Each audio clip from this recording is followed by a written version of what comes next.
बड़े बड़े नेता हैं, जाति के नाम पे कूद पड़े बस। चुनाव की सभाओं में बोल रहे हैं, चुनाव की एक कथा, अरे तुम्हारा इस नाम पे वोट लोगे? अनुष्ठान को अनुष्ठान रहने दीजिए, सत्संग, प्रवचन, रामायण इत्यादि हम सब करें, कौन रोकने वाला है? और कितने ऐसे लोग हैं जो ब्राह्मण नहीं है, वो भी कथा कर रहे हैं। जातिगत बातों पर मैं जातियों में नहीं बंधना चाहता।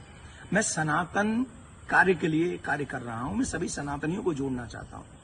रही बात चोटी काटने की, गलत है। किसी के भी साथ दुर्व्यवहार नहीं करना चाहिए। कोई भी किसी भी प्रकार का दुर्व्यवहार करता है वो ठीक नहीं।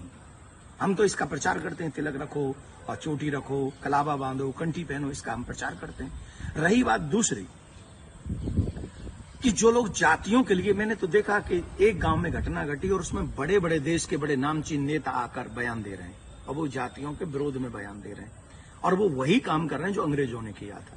मैं ये जानना चाहूंगा, अभी आप लोगों ने भी सुना होगा, मथुरा में एक कांड हुआ था, एक टेम्पो वाला पकड़ा गया था और उसने 23 लड़कियों के साथ दुर्व्यवहार किया था। उनकी वीडियो, उनकी पिक्चर्स और उनके सब है, और वो हट जाति के थे। वो बच्चियां जो थी वो हट जाति की थी। तब कहां चले गए ये सारे मर्द? क्या एक पुरुष का मान सम्मान स्त्री के मान सम्मान से ज्यादा है? हम स्त्री के मान सम्मान के लिए क्यों नहीं खड़े हुए? इसका मतलब ये नहीं मैं कह रहा हूं कि पुरुष का अपमान हो जाए तो हो जाए, अपमान किसी का नहीं होना चाहिए। ये जितने भी लोग आज विवाद कर रहे हैं, ईमानदारी से बताइए, भगवान श्री राम किस लिए आए थे? वो तो क्षत्रिय थे। भगवान श्री कृष्ण किस लिए आए? वो तो यदुवंशी थे ना।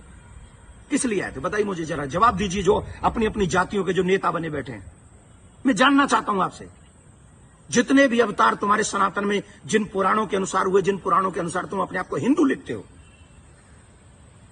किसके लिए अवतार हुए थे? वो धर्म की स्थापना के लिए हुए थे और धर्म की स्थापना करना ही हम सबका दायित्व है कि हम इस देश में धर्म की स्थापना करें, ना कि धर्म का खंडन करें।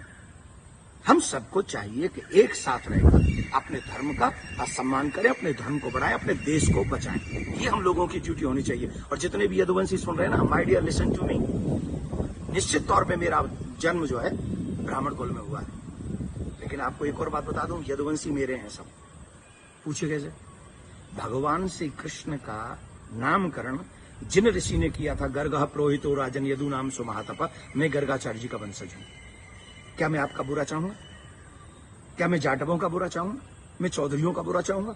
मैं बनियाओं का बुरा चाहूंगा? किसी का बुरा नहीं चाहता। मैं आप सबका भला चाहता हूं और इस देश का भला चाहता हूं। अगर आपको ईमानदारी से अपने इष्ट में निष्ठा है, राम में, कृष्ण में, परशुराम में, हनुमान में, देवी में, देवता में, तो आप शास्त्रों के बताए हुए मार्ग पर चलिए और धर्म का पालन कीजिए और उन विधर्मियों से लड़ने के लिए तैयार हो जाइए जो हमारे देश में जाति का जहर घोलकर, कई बड़े बड़े नेता हैं, जाति के नाम पे कूद पड़े बस। चुनाव की सभाओं में बोल रहे हैं, चुनाव की एक कथा, अरे तुम्हारा इस नाम पे वोट लोगे?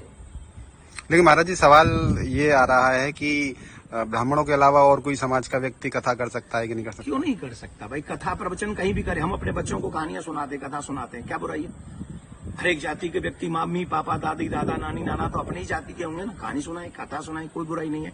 लेकिन व्यासपीठ पर बैठ के सप्ताह करना, देखिए उसकी विधा, हम शास्त्रों की बात करेंगे। यहां मैं अपनी बात नहीं करूंगा। मैं ब्राह्मण कुल में मेरा जन्म हुआ है, लेकिन कितने ऐसे कार्य हैं जो मैं खुद नहीं करता। जैसे यज्ञ कराना मैं नहीं करता, क्योंकि उसमें मेरी नॉलेज नहीं है। वो विवाह कराना वो मैं कार्य नहीं करता। अंतिम संस्कार में भी जो 16 संस्कारों में से एक है, मैं वो नहीं करता। जो चीज मेरे हाथ में नहीं है वो मैं नहीं कर सकता, और जो मेरे हाथ में है वो मैं कर सकता हूं। जब हम भागवत करते हैं, एक अनुष्ठान करते हैं, अनुष्ठान को अनुष्ठान रहने दीजिए, सत्संग, प्रवचन, रामायण इत्यादि हम सब करें, कौन रोकने वाला है? और कितने ऐसे लोग हैं जो ब्राह्मण नहीं है, वो भी कथा कर रहे हैं। हमारे यहाँ तो मुस्लिम भी राम कथा करके गए हैं और हमने उनको स्वीकार किया। रसखान को हमने स्वीकार किया है, रसखान के पद हम लोग गाते हैं। तो इसमें जाति के चक्कर मत पड़िए, जाति बंधन मत फैलाइए। मैं हाथ जोड़ के प्रार्थना करता हूं, आइए हम सब एक हों, सनातन देश और धर्म और आने वाली पीढ़ी को बचाएं, यही हमारा दायित्व है। जय श्री राम। लेकिन महाराज जी, एक सवाल और कि उनपे आरोप लग रहा है कि छेड़छाड़ की उस घटना में शामिल पाई गई। देखिए, न तो ये काम देवकी नंदन का है और न काम ये अखिलेश जी का और तेज प्रताप जी का है। जो चीजें हुई हैं, अब कह रहे हैं कि 2 आधार कार्ड मिले हैं। कोई कह रहा है उनको छेड़खानी हुई है, जो कोई कह रहा है उनकी चोटी काटी, उनका अपमान किया गया।